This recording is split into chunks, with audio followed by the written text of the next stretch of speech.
Hey guys, Zack here, and this is my review of JoJo's Bizarre Adventure.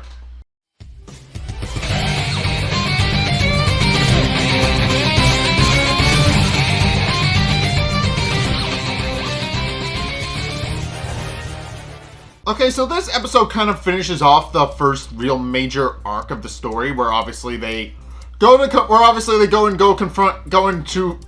actually meet the boss to bring him Trish, and that doesn't wind up panning out. But so yeah, this episode is just kind of like the final ending to that, and kind of just sets up that part of the story and wraps up that part of the story in a nice little bow. While considering to set up a new arc for the story where now Bucciardi is the traitor against the boss. But in any case, this episode opens up where the last one were left off, but it actually sets it from the perspective of Giorno rather than Bruno, explains how King Crimson's ability actually works. So it starts off with Giorno and the rest of the group sitting on the boat. Giorno is kind of sitting on the shore of the beach rather than the boat, and they also point out that, and Abbacchio points out that he shouldn't stray too far from the boat, or he'll be breaking the boss's orders. So Giorno just kind of settles up to the boat as close as he can, and also in the background of the scene, Mista and Narancia are actually fighting over a box of chocolates that apparently Narancia bought at some point. At which point, since he's thirsty, Fugo asks Giorno to bring him a bottle of water from the bag that they brought.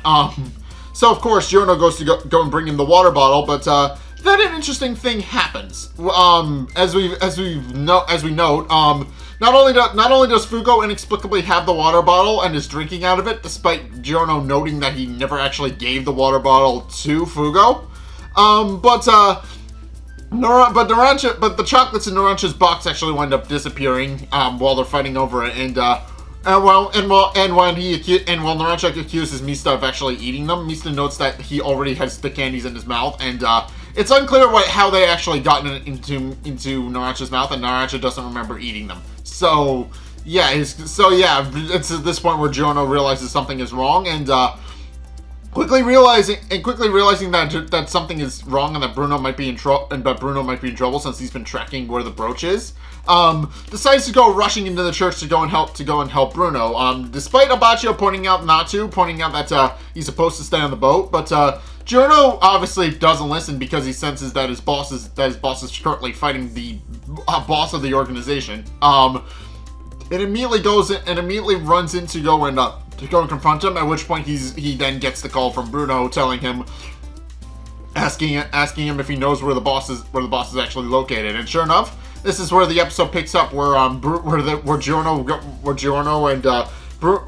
calls Bruno during his confrontation with the boss, and the boss seemingly punches a hole through Bruno's stomach. And sure enough, he does. But Bruno actually winds up using this to advantage by using his sticky fingers to actually create a zipper around the hole in his stomach, and then potentially trap King Crimson's arm so that it can't escape. And sure enough, then Bruno then proceeds to tries to deliver a flurry of rushes against King Crimson. But it's at this point where King Crimson activates his ability and then proceeds to explain how it works within his ability. As we find out, and as King Crimson explains for the boss, as we find out, the boss, through his King Crimson, then proceeds to explain how the way his ability works is that he actually physically erases time, leaving only the original setup and the result, with nobody but King Crimson being able to actually know what happened in the middle. So yeah, of course. So yeah, in case of point, Bruno tries to throw hands with King Crimson, and obviously completely misses because the boss completely sees through his attacks, and instead he hits the wall behind him. And by the time Bruno reorients himself to try and figure out what's going on, the King Crimson actually winds up finishing him off with another blow, and winds up delivering a very powerful blow into his shoulder, which winds up very badly injuring him, and Bruno isn't able to actually move. it's at this point where where the boss is now satisfied that Bruno is out of the picture. Tells him that his mission is finally over and that he can stop being Trish's bodyguard. At which point he walks over to Trish and concluding that it is indeed his daughter because he can sense that they're related. He points out that obviously she's too dangerous to keep around, and points out that if she is indeed around, and someone will eventually find her, and she will eventually try to figure out his identity, and and also points out that when she wakes, that her relationship will likely remain the same. So for that reason, he decides to kill her. But it's at this point where Giorno actually decides to reveal his ace in the hole that he had planned just in case something went sideways. Which is that now that the brooch is on the boss's person, Giorno can now activate his ability to set a trap for the boss to enable Bruno time to escape. And what we find out is that Giorno had actually infused cells from Coco Jumbo into his brooch, or rather, he used his ability to create a second Coco Jumbo, using his brooch, and basically just sucked King Crimson and the boss inside, so that they weren't able to actually fight back.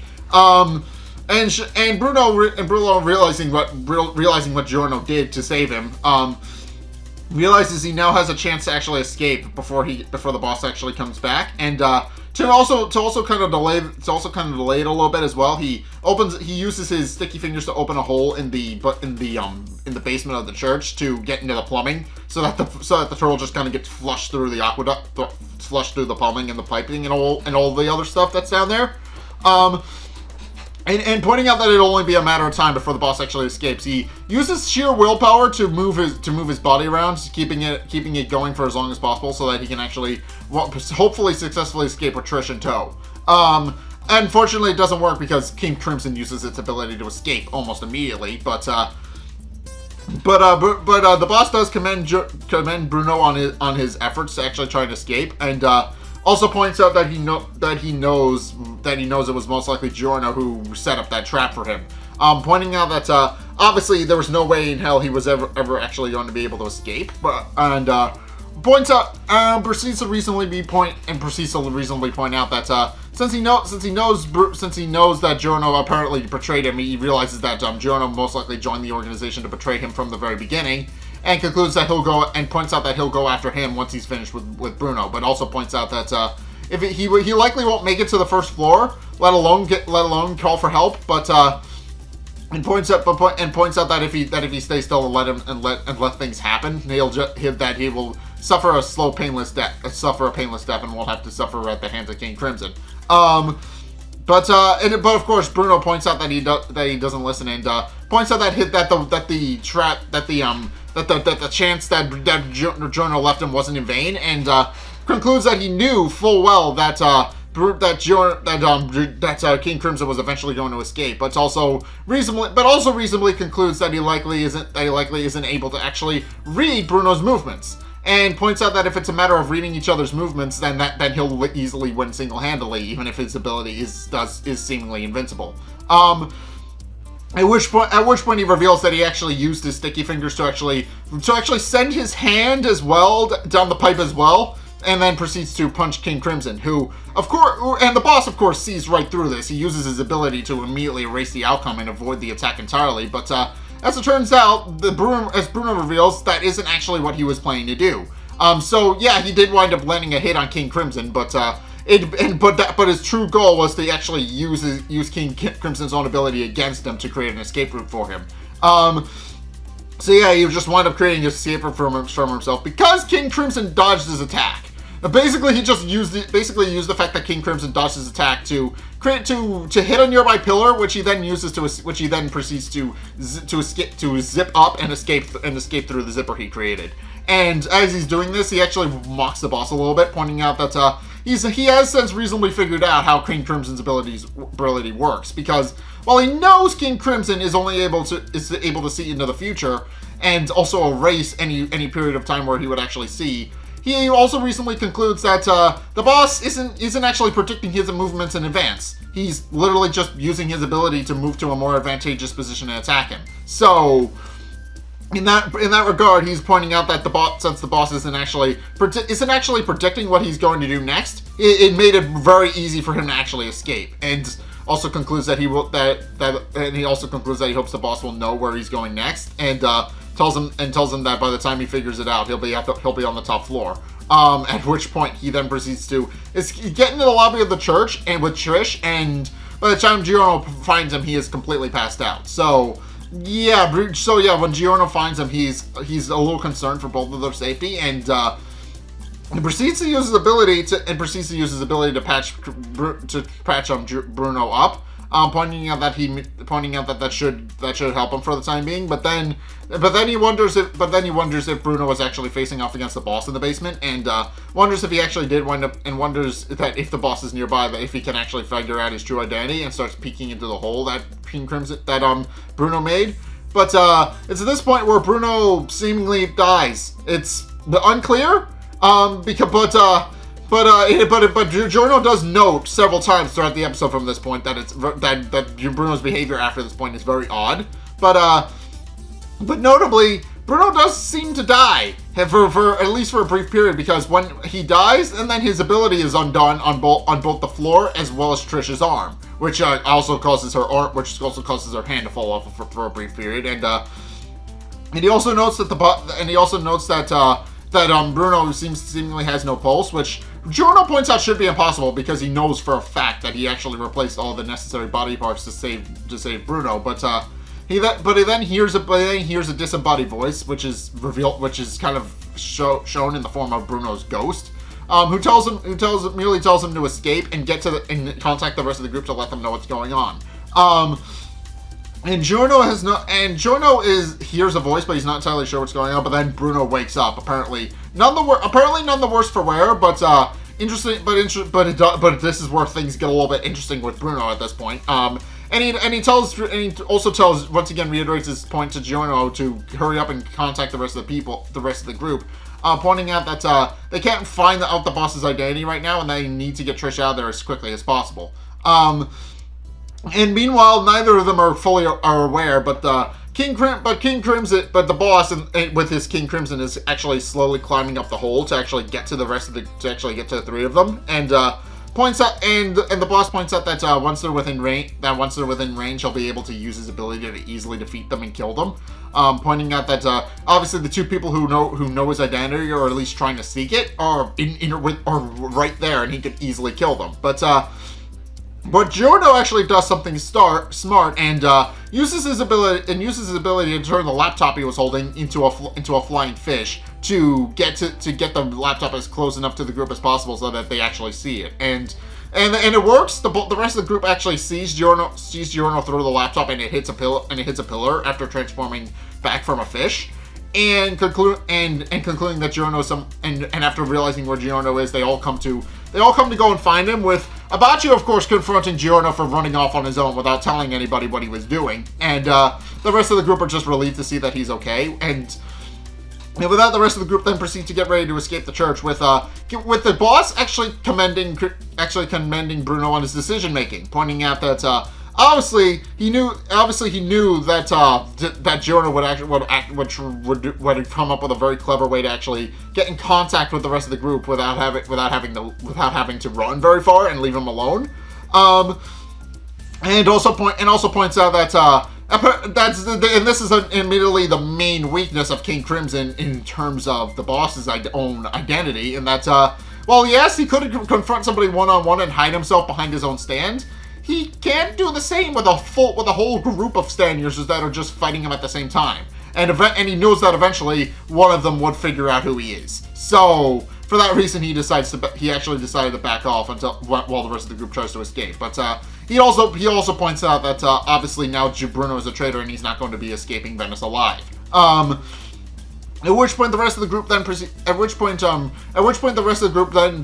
to kind of point out why Bruno what happened to Bruno, that he's in such bad shape, and also points out that he still has Trish with him, which he points out he should have dropped off with the boss at this point, and are very curious as to what exactly is going on. And it isn't, and of course eventually Bruno does get back to the boat and drops Trish off, but since the group is still demanding to know what's going on, Giorno then proceeds to try to tell Bruno that he should actually come clean with them, pointing out that they could use the allies with Abaccio obviously not fully understanding what Giorno is going on about, and to actually confront him over it, pointing out that he seems to be rambling nonsense.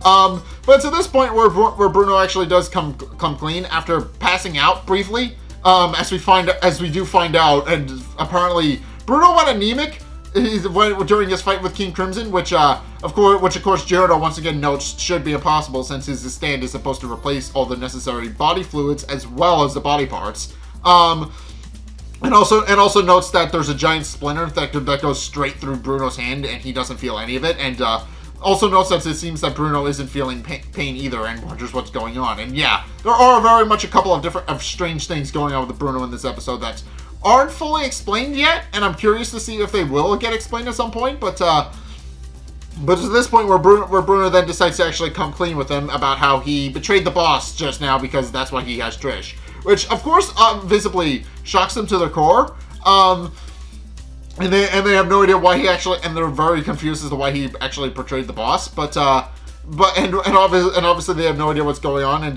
he points out that they don't need to know the details because it doesn't involve them. But they obviously demand to know the details because they're both his friends and his underlings. And realizing it would be better for Trish's sake, he then proceeds to actually declare what actually happened in the basement, about how about how everything went up what is planned, up until he found out that the boss was going to kill his own daughter to save his own ass. So at which point he decided he couldn't forgive him and went to go confront him. And of course that labeled him a traitor, and he proceeds to point out that now he has to go and escape with Trish. But he points out that if anybody wants to join him and side with him, they can. He outright points out that he's not going to force any of them. But if they want to go help him fight the boss, they're more than allowed. And of course, everybody has different reactions to how the boss is thinking. Obviously, Giorno is in with it 100%, but the rest kind of are completely at odds with whether or not they should actually side with Bruno or not, and actually decide to think about it a bit. And of course, Fugo is openly the most vocal of the group about how everything is going down. He points out that what happened is effectively suicide, and points out that obviously they can't go and he can't just go out and betray the boss, because obviously the boss is very dangerous, and also points out that Bruno will likely be killed if he is indeed caught by the boss. It also points out that since the organization has been so kind to him, he also can't really side with him either, and reasonably concludes that nobody else will actually step on the boat either. But he actually winds up being wrong, because for different reasons everybody winds up joining Bruno anyway. So the first to actually decide to join Bruno is Abaccio, who points out that while Bruno did while he did pledge his allegiance to the organization and not Bruno, pointing out that obviously the organization has been good to him. He also points out that it was Bruno who ultimately took him in and made him part of the organization to begin with, and also points out that he also likes working under Bruno, and points out that it would feel very strange if he wasn't. So he ultimately decides decides to join Bruno, despite pointing out that is a very bad idea. And of course the next person to actually join is Mista, who knows Bruno well enough at this point to know that he isn't going to pick a fight that he knows he can't win. So of course he decides that his skills will likely be useful to Bruno, and concludes that he should probably join him as well. And even says to Giorno as he gets on the boat that if he doesn't succeed in taking down the boss, they'll likely strike it rich regardless. So he points out that it'll likely be a good time all around regardless, and decides to join. And Narancia is probably the most on the fence of the people who decide to join Bruno. Of course, he's visibly shooken up and has no idea of whether or not to actually follow Bruno or not, and he can't reasonably make the decision himself, because as he points out, he doesn't know what to do, and the only time he knows when to do stuff is when Bruno orders him to do stuff, and asks Bruno to order him to join him. And Bruno points out that he's not going to order him either way, pointing out that obviously he's not going. That obviously he said it's ultimately up to everybody's choice, and that it's Naranja's choice as to whether or not he actually wants to join the boss, to actually join him in his fight to fight the boss. And but when he realizes that Naranja likely isn't up to the situation, he outright tells him that, pointing out that he likely isn't up to fighting the boss, and gets ready to leave in the boat with the rest of the group, with Fugo leaving Fugo and Naranja on the island alone. With Fugo still being adamant about the fact that suicide is a very dangerous idea, but and while Naranja is still on the fence after seeing Trish's messed up hand and her messed up wrist and how she's bleeding, eventually concludes that they're basically the same person. They had a situation where someone they trusted wound up betraying them and wound up hurting them. And since he realizes they were both in a similar situation, he ultimately sympathizes with Trish. And while Bruno is actually making preparations to put Trish in Coco Jumbo to keep her safe, Giorno actually tells him to turn around, and sure enough, there's Mista swimming after them in the lake, declaring that he's going to help Bruno, and tells him to stop the boat, telling him that he's ultimately going to help him because Trish and him are exactly the same. And sure enough, they do eventually stop the boat and pull Naranja in. At which point, Naranja declares that he's not going to take that order from Bruno to stay behind, and that he's ultimately going to side with Bruno to help protect Trish. And it's at this point where all five of them actually wind up leaving Fugo behind on the islands, pointing out that he'll never side against the organization. But in case with that, the episode then proceeds to end on an unseen person giving an order to a man named Squalo, who we also don't see, telling him that there are traitors in Venice and that he knows what to do. So yeah, this is where the first major arc ends, where they finally bring Trish to the boss, but as it turns out, the boss had no interest in keeping her alive, so all but Fugo wind up betraying him. And it makes perfect sense, both from a writing standpoint as well as a character standpoint, why Fugo would decide not to betray the boss. Obviously he found purpose within the organization, and obviously he feels like the organization would be able to keep him safe and protect him, and he ultimately decides not to side with Bruno because obviously it's a very dangerous situation, and he's not going to side with somebody who could very well get themselves killed. Especially since he very much is the kind of person who kind of thinks with his head most of the time, but also becomes kind of brutal when he's pushed to shove. And also, from a writing standpoint, it makes perfect sense for them to write Fugo out of the story, since obviously Fugo's stand is purple. Obviously, Fugo's stand, Purple Haze, is the most dangerous stand in the entire series, and for that reason, obviously he was never going to be able to use it more than once in the entire story. Obviously, he's way too dangerous to be kept around as an ally, and of course they wrote him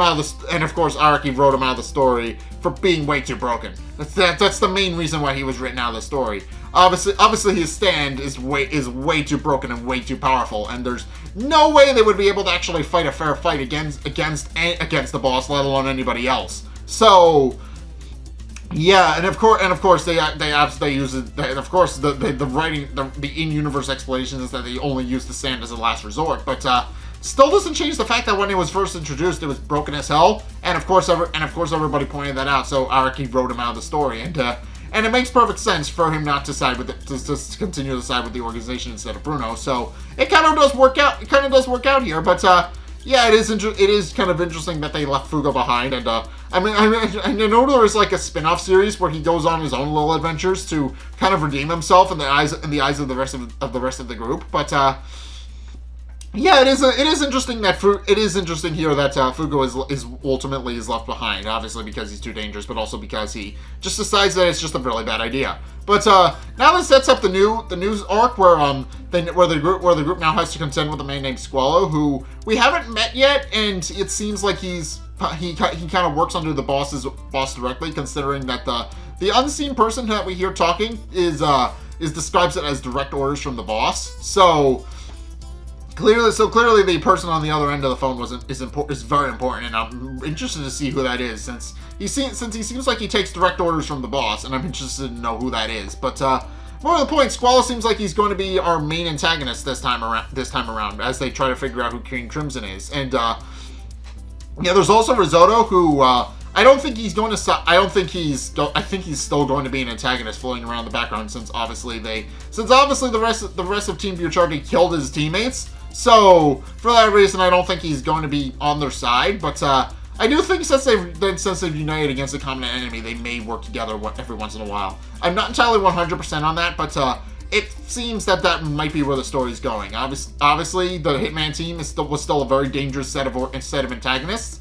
And I don't think that's going to go away. I do think that they're going to butt heads from time to time, but I also think that they're going to work with the boss against the boss as well. So yeah, it'll just be interesting seeing Risotto at some point in the story, being forced to work with Team Bucciardi, despite the fact that he knows Team Bucciardi is the bad guys from his perspective. They killed his entire team.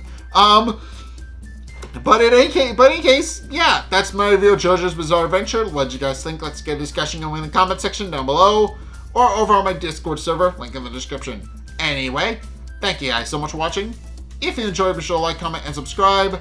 Also, be sure to follow me on Twitter in the description below. Be sure to check out my Patreon in the description below as well. It's only a couple bucks a month. It really helps me out. And you guys get access to a bunch of cool perks that are my way of saying thanks. So be sure to check those out. Link is down in the description. And finally, if you want to see more content from me, then A, you can check out the videos linked in the end screen. The top video is the most recent one. It may or may not be this one. Whereas the bottom video is a video recommended to you based on what you've already seen from me. So if you want to try something new or see more of what you like, then be sure to check both of those videos out. And also be sure to check out my Twitch down in the description as well. And I tried to stream this past Sunday, but that didn't wind up working out. But I do try to stream every Sunday when I can, when my schedule will let me. So just go check that out. Link is down in the description. I think the VODs are still good. I'm not sure. I'm not sure if Twitch changed their policies, but the VODs have been up for a lot longer. There's also a playlist if you want to catch up on any streams. The only one you may be iffy on if you should watch it or not is my Only Can stream, but outside of that, I think the most of them are actually pretty good, pretty funny, and I think you would enjoy them. But in any case, yeah, thank you guys so much for watching. And until next time, I will see you guys in the next video. Peace.